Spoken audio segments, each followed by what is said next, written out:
Hey guys, this is 6A1 Shadow, your commissioner for the CPC, and today we have yet another coach interview. And today we are interviewing a coach from our off-season, Jake, coach of the Virginia Tech Froakies. Say hello. Hey guys. All right, and I almost forgot your team name as I was saying that, so definitely starting on the right foot. So, for the first question, how do you feel about your performance in the off-season?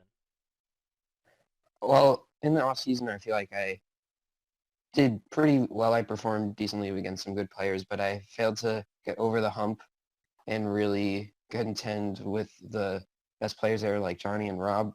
And that's definitely one of my goals this season. All right. That's solid. The next question: how did you get into competitive Pokemon and the Draft League format?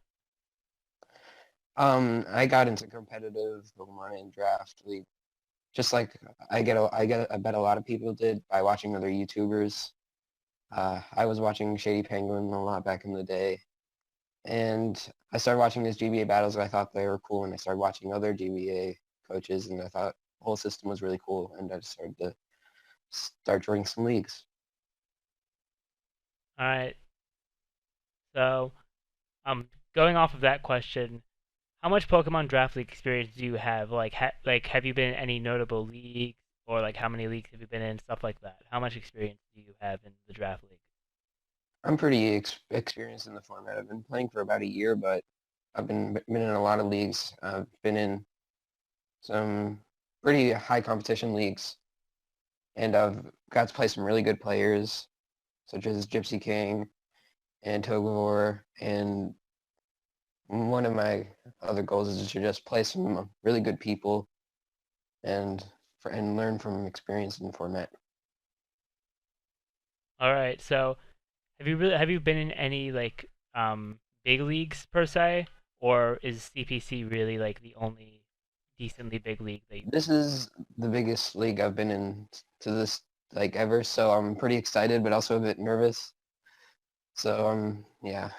Yeah, I think we're all nervous going into the season with all the changes that we've sprung about. So it'll definitely go well. We're definitely gonna have a good season nonetheless. So on to the next question. What are your opinions regarding how the meta has changed between Generation 6 and Generation 7? And what do you think about I Z think moves? Z moves are crazy. I honestly think they're broken because checks and counters aren't really checks and counters anymore, and it makes building really, really difficult. I don't like them, but other people do. It just makes it everything so hard to prep for. But they're definitely interesting and a fun addition. Yeah, definitely, because they can make Mons check Mons that they wouldn't normally be able to Yeah. check. And and like and like Mons that can't break through certain walls can now break through the walls with Z moves. So it definitely changes the dynamic of what counters what in the format. And how do you feel about like the some of the new Pokemon? I know we've seen a lot of there's been a lot of the newer Generation 7 Pokemon that have been floating around, not just on the ladder but also in draft leagues.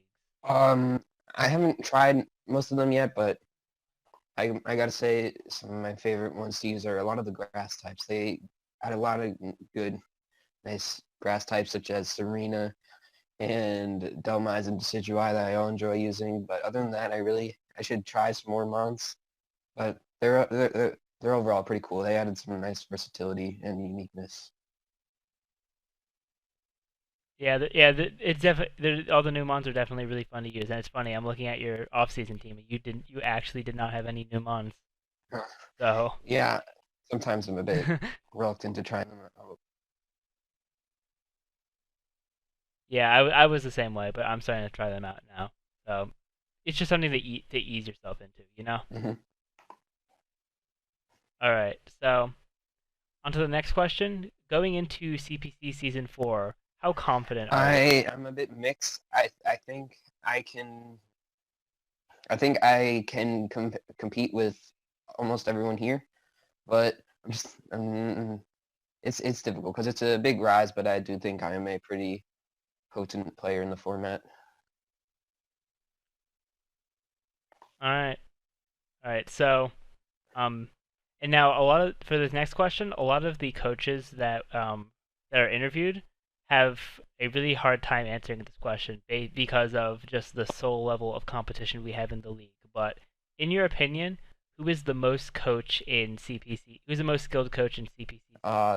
This is really tough. I've honestly, I've got to say, I'm gonna go with Togor just because I've watched a lot of his battles and he really knows what he's doing, and just the innovation is something that not everyone has, and he definitely packs it, and it's unique and really, really good. Yeah, definitely. Toge's a very strong player. Um, he somehow hasn't gotten a championship yet, which I feel is insane. But I feel at least that I know if he hasn't gotten a championship. Um, but with this season, with it being so competitive, we don't really know who's going to be able to get the championship this time around. Seeing as the competition is so high, but at the same time, there's not too much of a skill gap anymore. So there's definitely a lot of good players, as we did state before, and Togue is one of the best, also in my opinion. So, what made you decide to join the CPC? Like back when the off-season applications were out, what made you want to apply to Well, join? when I applied, I'm gonna be honest, I didn't really think I would get in, but I wanted to apply just to expand my horizons, try some new things, try and join some bigger leagues, and yeah, here I am now. All right. Well, good thing you did apply. We're very happy you Thank you. did. All right. So the last thing we'd like to ask you, not only for the people in the league, but the people who are watching these interviews, the analyst videos, the battles throughout the season, how can these viewers get a hold of you, like your YouTube, Twitter, or whatever else? Like, how can they get a hold of you? So I'm usually pretty active on Discord, well, and I'll be starting the YouTube soon. It'll just be JakeM, and then I've got Twitter as well, which I guess will be linked in the description. Yeah, it will be linked in the description. I'll have your YouTube in the All right, description thank as you. well. So definitely be sure to check out Jake in the links in the description below. And do you have any last words before we end off I this just wanted interview? to say thanks for having me in this season. It's gonna be really good time. Oh, no problem, man. Definitely. You were very good in the off season. So we were like, we got to have this guy in majors this Thank you. season. Yep. So that's gonna be it for the interview. Thank you all for watching. Remember to rate, comment, subscribe, and share this video. And we will see you all next time.